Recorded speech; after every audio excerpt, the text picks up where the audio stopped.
If you had to sum up the national mood at the moment in a few words, you could probably do a lot worse than irritable and anxious. And why is that? Yes, things could be going better. Life is very expensive, of course, for various unedifying reasons. It doesn't take a particularly misanthropic person to view the British media as dishonest, our politicians as corrupt, and our lives generally impeded by unconscionable corporate greed. I would say all of this has led to a general climate of distrust and oversensitivity, which means we all have to be very careful about joking around with each other now. It sometimes feels like all the joy has been sucked out of life, and yet you could take another perspective. When you're out walking the dog in the spring sunshine, you're spending time with the people you care about, you're enjoying a nice meal, you're watching a good film. All of these are very simple pleasures within the reach of most people. In reality, so much of life is good, and yet there's this cloud of disgruntlement over the nation. In some ways, it's not rational. Aside from all the money laundering barbers and nail bars and chicken shops that blight our town centres, also every 100 metres, of course, you're likely to find a coffee shop, most likely a Costa or a Starbucks. They're everywhere and have been for a couple of decades. And yet, this is not our culture, is it? We've imported this from America. At some point, bizarrely, it became normal to be walking around the streets with a latte. The coffee shops with big boards with all the different fancy names, and yet whatever you order is the same old burnt sludge in the same old cardboard cup.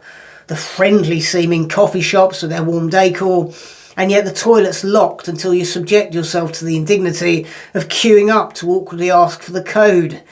And yet we've come to view this as a luxury, presumably because of the price. To charge people £4 for a cardboard cup of brown sludge, to do that on a global scale, that's the essence of capitalism, isn't it? And there are no upsides for the customer. I mean, it's a comfort blanket, it's something warm to hold on a cold day. But this stuff from Starbucks or Costa tastes putrid. And straightforwardly, it's a drug, isn't it, caffeine? It's waking you up a bit, getting you through the day, albeit with diminishing returns. But then it's keeping you up at night when you're lying awake at 3 a.m, worrying about stupid things that don't matter. It's the caffeine doing that, isn't it? When you're on edge the next day, rushing needlessly to get things done, swearing at traffic, angry for no particular reason, it's the caffeine again. When you're wondering why you've been to the toilet 4 times in a past hour, it's the caffeine. It's become a cultural contagion. I'm not saying it's the cause of all our problems, but it's one small piece in the puzzle.